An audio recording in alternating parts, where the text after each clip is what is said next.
ನಮ್ಮ ನೆಚ್ಚಿನ ಶಾಸಕರು, ಬಡವರ ಬಂಧು, ದೀನದಲಿತರ ಬಂಧು, ಅನಾಥ ಮಕ್ಕಳ ಪಾಲಿನ ದೇವರು ಆಗಿರ್ತಕ್ಕಂಥ ಶ್ರೀಯುತ ಪ್ರದೀಪ್ ಈಶ್ವರ್ ಸರ್ ಅವರ ಬರ್ಡೇ ಸೆಲೆಬ್ರೇಷನನ್ನು ಫಸ್ಟು ಅಂಬೇಡ್ಕರ್ ಸ್ಟ್ಯಾಚ್ಯೂಗೆ ಪೂಜೆ ಮಾಡೋದ್ರಿಂದ ಆರಂಭಿಸಿದ್ದೀವಿ.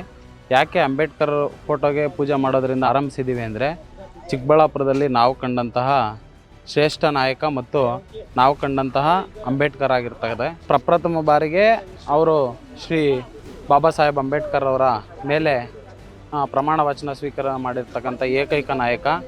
ಮತ್ತು ನಮ್ಮ ಊರು ನಮ್ಮ ಶಾಸಕ ಅನ್ನೋಂಥ ಒಂದು ಹೊಸ ಯೋಜನೆಯನ್ನು ತಂದು ಅಭಿವೃದ್ಧಿ ಅಧಿಕಾರ, ಚಿಕ್ಕಬಳ್ಳಾಪುರದ ಅಭಿವೃದ್ಧಿ ಅಧಿಕಾರ ಆಗಿರ್ತಾರೆ. ಸೊ ಏನು ಖುಷಿ ಅಂತಂದರೆ, ಇವರು ಪ್ರತಿಯೊಂದು ಬೇರೆ ಶಾಸಕರಿಗೆಲ್ಲ ಕಂಪೇರ್ ಮಾಡಿಕೊಂಡ್ರೆ, ಸೊ ಕಂಪ್ಯಾರಿಸನಲ್ಲಿ ಅಂತ ಬಂದರೆ ಬೇರೆ ಶಾಸಕರು ಯಾರು ಊರಿಂದ ಊರಿಗೆ ಹೋಗ್ಬಿಟ್ಟು ಊರಲ್ಲಿ ಏನೇನು ಪ್ರಾಬ್ಲಮ್ಸ್ ಇದೆ ಅಂತ ಹೇಳ್ಬಿಟ್ಟು ವೆರಿಫೈ ಮಾಡಲ್ಲ, ಕೇಳಲ್ಲ. ಬಟ್ ಇಲ್ಲಿ ಊರಿಂದ ಏನಾಗ್ತಾಯಿದೆ ಅಂದರೆ, ಪ್ರತಿಯೊಂದು ಊರಿಗೂ ಹೋಗ್ತಾರೆ, ವೆರಿಫೈ ಮಾಡ್ತಾರೆ. ಎಂಟೈರ್ ತಾಲೂಕಲ್ಲಿ ಅವರೇ ಸ್ವಂತ ದುಡ್ಡಿಂದ ಆಂಬುಲೆನ್ಸ್ ಬಿಟ್ಟಿದ್ದಾರೆ. ಅದು ಅವರು ಎಷ್ಟೋ ಪ್ರಾಣಿಗಳು, ನಾವು ನೋಡಿದಾಗ ಎಷ್ಟೋ ಪ್ರಾಣಿಗಳನ್ನ ಕಾಪಾಡಿದ್ದಾರೆ. ನಮ್ಮ ಶಾಸಕರಾದಂಥ ಪ್ರದೀಪ್ ಈಶ್ವರನವರು ಮಾಡ್ತಾ ಇರೋ ಸೇವೆ ರಾಜ್ಯಕ್ಕೆ ಮಾದರಿಯಾಗಿರುವಂಥದ್ದು. ಇವತ್ತು ರಾಜ್ಯದಲ್ಲಿ ಕಾಂಗ್ರೆಸ್ ಸರ್ಕಾರ 5 ಗ್ಯಾರಂಟಿ ಯೋಜನೆಗಳು ಕೊಟ್ಟಿದೆ. ಅದೇ ರೀತಿ ನಮ್ಮ ಶಾಸಕರು ನಮ್ಮ ಚಿಕ್ಕಬಳ್ಳಾಪುರ ವಿಧಾನಸಭಾ ಕ್ಷೇತ್ರದಲ್ಲಿ 5 ಗ್ಯಾರಂಟಿ ಯೋಜನೆಗಳ ಥರ ಸೇಮ್ ಸ್ಕೀಮ್, ಬಡವರ ಮಕ್ಕಳಿಗೆ ಸ್ಕಾಲರ್ಶಿಪ್ ಇರ್ಬೋದು, ಸ್ಕೂಲ್ ಮಕ್ಕಳಿಗೆ ಬಟ್ಟೆ ವಿತರಣೆ ಇರ್ಬೋದು, ಮಹಿಳೆಯರಿಗೆ, ಅಕ್ಕ ತಂಗಿಯರಿಗೆ ಅರಿಶಿಣ ಕುಂಕುಮ ಇರ್ಬೋದು. ಅದು ಎಲ್ಲರಿಗಿಂತ ಹೆಚ್ಚಿನಾಗಿ ಆಂಬ್ಯುಲೆನ್ಸ್ ಸೇವೆ, ಅಮ್ಮ ಆಂಬ್ಯುಲೆನ್ಸ್ ಸೇವೆ. ನಮಗೆ ಗೊತ್ತಿರೋದು ಮಟ್ಟಕ್ಕೆ ನಮ್ಮ ಊರಲ್ಲಿ ಮಂಚನಹಳ್ಳಿ ಪರಿಸ್ಥಿತಿ 9 ಗಂಟೆ ಆದರೆ ರಾತ್ರಿಯಲ್ಲಿ ಆಟೋ ಸಹ ಸಿಗಲ್ಲ. ಅಂಥ ಸಮಯದಲ್ಲಿ ಇವತ್ತು 1 ಗಂಟೆ ರಾತ್ರಿಯಲ್ಲಿ ಧೈರ್ಯದಿಂದ ಮಲ್ಕೊಳ್ತಾರೆ ಜನ ಮನೆಯಲ್ಲಿ. ನಮ್ಗೆ 1 ಗಂಟೆ ರಾತ್ರಿಯಲ್ಲಿ ಹೆಚ್ಚು ಕಡಿಮೆ ಆದರೂ ನಮ್ಮ ಸ್ವಂತ ಕಾರ್ ಇದ್ದಂಗೆ ಆಂಬುಲೆನ್ಸ್ 10 ನಿಮಿಷ ಫೋನ್ ಮಾಡಿದ್ರೆ ಬರೀ 10 ನಿಮಿಷದಕ್ಕೆ ಆಂಬುಲೆನ್ಸ್ ಬರ್ತಾ ಇದೆ. ಅಷ್ಟು ಸೇವೆ ನಮ್ಮ ಪ್ರದೀಪ್ ಅಣ್ಣವ್ರು ನಮಗೆಲ್ಲ ಕೊಡ್ತಾವ್ರೆ.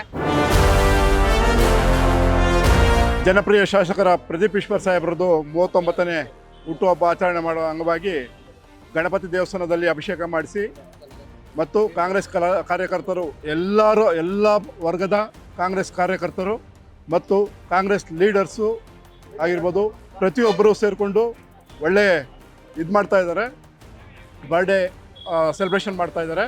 ಹಾಗಾಗಿ ರಕ್ತದಾನ ಮಹಾದಾನ ಅಂತ ಏನು ಹೇಳಿದ್ದಾರೆ, ಅದೇ ರೀತಿ ಮಂಚನಹಳ್ಳಿ ತಾಲೂಕಿನಲ್ಲಿ ಈ ರಕ್ತದಾನ ಶಿಬಿರ ಹಮ್ಮಿಕೊಳ್ಳುವುದು ನಮಗಂತೂ ತುಂಬಾ ಸಂತೋಷ ಆಗ್ತಾಯಿದೆ. ಇದೇ ರೀತಿ ಪ್ರತಿ ವರ್ಷವೂ ಮಂಚನಹಳ್ಳಿಯಲ್ಲಿ ಈ ರೀತಿ ಮಾಡಬೇಕು ಅಂತ ಹೇಳ್ಬಿಟ್ಟು ಎಲ್ಲರಿಗೂ ಮನವಿ ಮಾಡ್ಕೊತೀನಿ. ಮನುಷ್ಯನಿಗೆ ಜೀವ ಎಂಬತಕ್ಕಂಥ ಬಹಳ ಮುಖ್ಯವಾದ್ದು. ಅಮ್ಮ ಆಂಬುಲೆನ್ಸ್ ಅಂತ ಆಂಬುಲೆನ್ಸ್ ಬಿಟ್ಟು ಒಂದು ತಿಂಗಳಿಗೆ 15 ಲಕ್ಷದಿಂದ 30 ಲಕ್ಷವರೆಗೂ ಖರ್ಚು ಬರುತ್ತೆ. ಅದು ಕೂಡ ತನ್ನ ಸ್ವಂತ ಕಷ್ಟದಲ್ಲಿ ಅವರು ಬಗೆಹರಿಸ್ತಾ ಇದ್ದಾರೆ. ಇಂಥ ಹೃದಯವಂತರು, ಇಂಥ ಜನಪ್ರಿಯರು ಆದಂಥ ಶಾಸಕರಾದಂಥ ಪ್ರದೀಪ್ ಈಶ್ವರ್ ಸರ್ ಅವರ ಒಂದು ಹುಟ್ಟುಹಬ್ಬವನ್ನು ಆಚರಿಸ್ತಾ ನಮ್ಮ ಮಂಚನಹಳ್ಳಿ ತಾಲೂಕಲ್ಲಿ ಹುಟ್ಟುಹಬ್ಬವನ್ನು ಆಚರಿಸ್ತಾ ಇದ್ದೀವಿ. ಸಾವಿರಾರು ಜನಗಳು ಸ್ವಯಂ ಪ್ರೇರಿತರಾಗಿ ಬಂದು ರಕ್ತದಾನ ನೀಡ್ತಾ ಇದ್ದಾರೆ. ಎಲ್ಲ ಕಾರ್ಯಕರ್ತರು ನಾವೆಲ್ಲ ಸೇರಿದ್ದೀವಿ. ಸುಮಾರು ಸಾವಿರಾರು ಜನ ಬಂದು ಇಲ್ಲಿ ಭಾಗಿಯಾಗಿದ್ದೀವಿ. ಅಂಥ ಪುಣ್ಯಾತ್ಮ ನಮಗೆ ಮತ್ತೊಮ್ಮೆ ಶಾಸಕರಾಗಿ ಬರಲಿ ಮತ್ತು ಅವರಿಗೆ ಸರ್ಕಾರ ಮಂತ್ರಿಯಾಗಿ ಸಿಗಲಿ.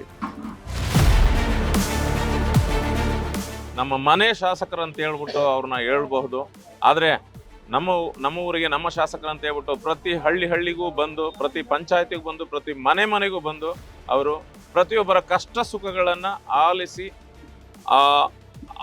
ಇದ್ದ ಕ್ಷಣದಲ್ಲೇ ಪ್ರತಿ ಅಧಿಕಾರಿಗಳನ್ನು ಇಟ್ಟುಕೊಂಡು ಅವರು ಅಲ್ಲೇ ಬಗೆಹರಿಸಿಕೊಡ್ತಾ ಇದ್ದಾರೆ. ಒಂದು ರೋಡ್ ಆಗ್ಬೋದು, ಸ್ಮಶಾನ ಆಗ್ಬೋದು, ಅಥವಾ ಯಾರಿಗಾದ್ರೂ ಪೆನ್ಷನ್ ಆಗಬಹುದು, ಆಮೇಲೆ ರೇಷನ್ ಕಾರ್ಡ್ ಆಗ್ಬೋದು, ಏನೇ ಆಧಾರ್ ಕಾರ್ಡ್ ಇಲ್ಲದೆ ಇದ್ರು ಏನಿಲ್ಲದೆ ಇದ್ರು ಸಹ ಆನ್ ಸ್ಪಾಟ್ ಅವರೇ ಅಧಿಕಾರಿಗಳನ್ನ ಕರೆದು ಮಾಡಿಕೊಡ್ತಾ ಇದ್ದಾರೆ. ಅದಕ್ಕೋಸ್ಕರ ನಮ್ಮ ಚಿಕ್ಕಬಳ್ಳಾಪುರ ಜಿಲ್ಲೆಗೆ ಮತ್ತೊಂದು ಸಾರಿ ನಮ್ಮ ಶಾಸಕರಾದಂತಹ ಪ್ರದೀಪ್ ಈಶ್ವರ್ ಸರ್ ಅವರೇ ಶಾಸಕರಾಗಿ ನೇಮಕ ಆಗಬೇಕು. ಹಾಗೂ ಇನ್ನೊಂದು ನಮ್ಮ ಮನಸ್ಸಲ್ಲಿ ಏನಂತಂದರೆ, ಅವರಿಗೆ ಸಚಿವರ ಸ್ಥಾನ ಕೊಡಬೇಕು. ಒಳ್ಳೆ ರೀತಿಯಲ್ಲಿ ಅವರು ಕೆಲಸಗಳನ್ನು ಮಾಡ್ತಾ ಇರೋದ್ರಿಂದ ಸಚಿವ ಸ್ಥಾನ ದಯವಿಟ್ಟು ಕೊಡಬೇಕಂತ ಹೇಳ್ಬಿಟ್ಟು ನಾನು ನಮ್ಮ ಇದರಲ್ಲಿ ಸರ್ಕಾರಕ್ಕೆ ಮನವಿ ಮಾಡ್ಕೊಳ್ತಾ ಇದ್ದೀನಿ. ಇಡೀ ಕರ್ನಾಟಕ ರಾಜ್ಯದಲ್ಲಿ 224 ಶಾಸಕರಲ್ಲಿ ನಮ್ಮ ಶಾಸಕರು ಒಳ್ಳೆ ಡೈನಮಿಕ್ MLA ಥರ ಕೆಲಸ ಮಾಡ್ತಾ ಬಡಬಗ್ಗರಿಗಾಗಲಿ ಎಲ್ಲ ಜನಕ್ಕಾಗಲಿ ಎಲ್ಲ ಕ್ಷೇತ್ರದಲ್ಲೂ ಒಂದು ಕ್ರಾಂತಿ ಮಾಡೋ ಮುಖಾಂತರ ಇಡೀ ರಾಜ್ಯದಲ್ಲಿ ಒಬ್ಬ ಅಹಿಂದ ನಾಯಕರಾಗಿ, ಒಬ್ಬ ದಲಿತ ನಾಯಕರಾಗಿ ಬೆಳೀತಾ ಇದ್ದಾರೆ. ಇಂತಹ ನಮ್ಮ ಬಡವರ ಬಂಧು ಶಾಸಕರು ಪ್ರದೀಪ್ ಈಶ್ವರ್ ಸರ್ ಅವರಿಗೆ ಮುಂದಿನ ದಿನಗಳಲ್ಲಿ ನಮ್ಮ ಕಾಂಗ್ರೆಸ್ ಹೈಕಮಾಂಡ್ ಗಮನಕ್ಕೆ ತಂದು ಈ ಕ್ಷೇತ್ರಕ್ಕೆ ನಮ್ಮ ಶಾಸಕರಿಗೆ ಒಂದು ಮಂತ್ರಿ ಪದವಿಯನ್ನು ಕೊಟ್ಟರೆ ಈ ಭಾಗದ ಬಡಬಗ್ಗರು ಮತ್ತು ಅಹಿಂದ ವರ್ಗದ ಎಲ್ಲ ಜಾತಿಯ ಬಡಬಗ್ಗರಿಗೆ ಶಾಸಕರು ದಾರಿದೀಪವಾಗಿ ಅನುಕೂಲ ಮಾಡ್ತಾರಂತ ನಾನು ಈ ಮೂಲಕ ಶಾಸಕರ ಒಂದು ಬರ್ತ್ಡೇ ಮುಖಾಂತರ ವಿಶೇಷ ಮಾಡೋ ಮುಖಾಂತರ ನಾನು ಒಂದು ಸರ್ಕಾರಕ್ಕೆ ಮನವಿಯನ್ನು ಮಾಡ್ತಾ ಇದ್ದೀನಿ. ಜೈ ಪ್ರದೀಪ್ ಈಶ್ವರ್.